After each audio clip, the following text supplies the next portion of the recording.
Homily for the 16th Sunday of the year B. The Tender Heart of Jesus. Our readings for this Sunday are from Jeremiah chapter 23, verse 1 to 6, Ephesians chapter 2, verse 13 to 18, and the Gospel of St. Mark chapter 6, verse 30 to 34.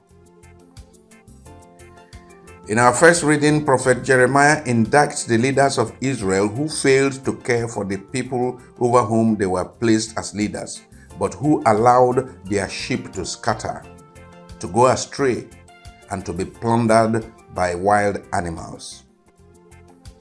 The prophet then promised that God is going to raise up for them a just and righteous shepherd who will gather the sheep from the places where they had been scattered.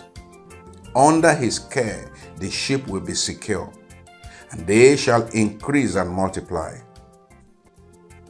In the second reading, Paul tells the Ephesians that by his death on the cross, Christ has broken down the wall of enmity that existed between Jews and Gentiles, and united all the people who are now to dwell together peacefully with equal right to be called children of the one God and Father. In the Gospel passage, we see the tender, loving, and compassionate heart of Christ on display as he cares for not only the spiritual but also the material needs of his disciples, as well as the crowd of distressed people that came to listen to him. The tender heart of Jesus. The God of Abraham, Isaac, and Jacob has immense love for his people. He appointed shepherds over his flock, who were supposed to protect their flock from danger, to feed the hungry, to care for the weak, to bandage the wounded, and to show the rest the way to green pasture. But the shepherds were unfaithful. Instead of caring for the flock of God, they fed fat on the sheep. The sick and wounded were not catered for. They were allowed to scatter, and many were attacked and killed by wild animals. In his relentless love for his flock, however, God then promised through prophet Jeremiah to take over the care of the flock himself. He will gather the scattered sheep and protect them from wild animals. He will feed the hungry and bandage the wounded. We see now in the Old Testament how God appointed kings, prophets, and priests to take care of the needs of his people. How one after the other these leaders failed to deliver. The kings became oppressors of the people. The prophets turned prophecy into a career, and as a result could no longer speak in God's name. The priests, on their part, violated the law of Yahweh. They introduced pagan practices into the temple and pursued their own selfish ends. The people were left in ignorance, or they were led astray. There was no integrity in the land. This is why the people of God were conquered by foreign powers, sent on exile, and scattered in the pagan territories, where they endured incredible pain and distress. See 2 Kings chapter 22, verse 5 to 12. Through prophet Jeremiah, the Lord denounced the wicked and unfaithful leaders who are to blame for the people's misfortune. But in his love and compassion, God will not let the people continue to languish in pain. He will take charge of his people himself. He will entrust his flock to good and faithful shepherds. See Ezekiel chapter 34, verse 1 to 16. Jeremiah's prophecy is fulfilled in Jesus Christ. In him we see divine compassion on display. There is a marked contrast between Jesus and the official leaders of the people. Nearly every page of the gospel demonstrates that Jesus is the good shepherd, and this is the reason why the people flocked to him. Jesus is gentle and humble in heart. He came to give abundant life to his people. He shows immense love and compassion. He cares about the disciples and the crowds. He teaches the ignorant, feeds the hungry, heals the sick, and strengthens the weak. He even lays down his life for his sheep. We see in today's gospel how Jesus and his disciples were in such high demand that they had no time even to eat. At a point, Jesus thought enough was enough. He wanted a break, to go to a lonely place so his disciples could eat and rest for a while.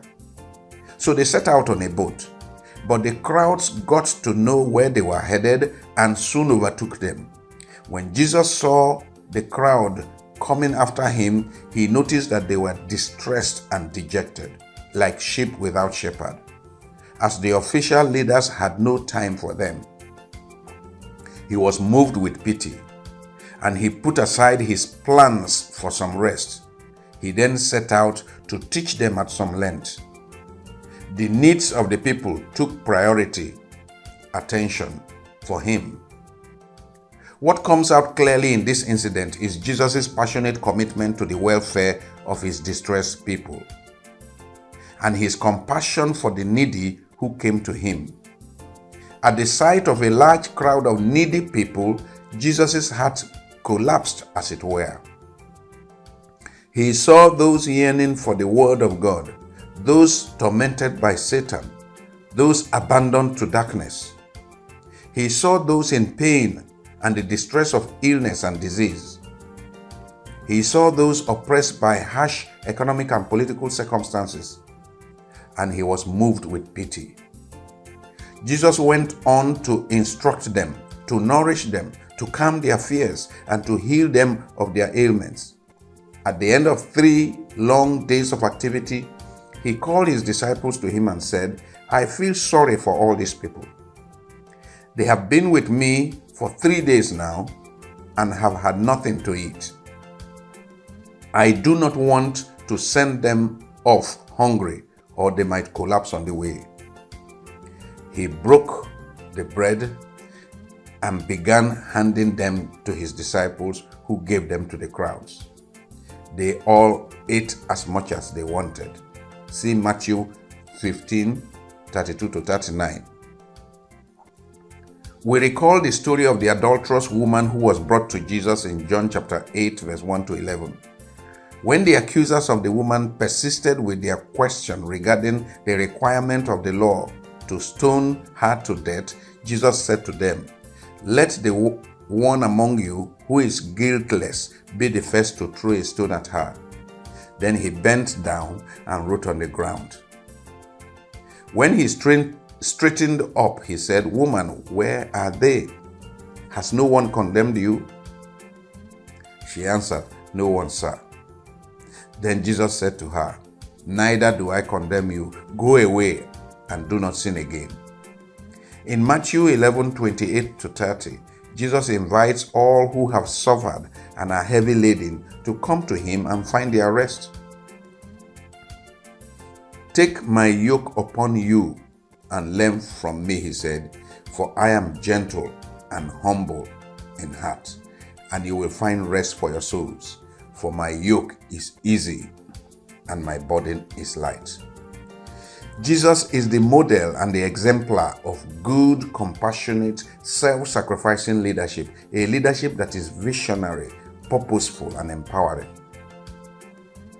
The tender heart of Jesus challenges all categories of leaders in our societies to appreciate the purpose of leadership and the critical responsibilities that come with positions of power and authority.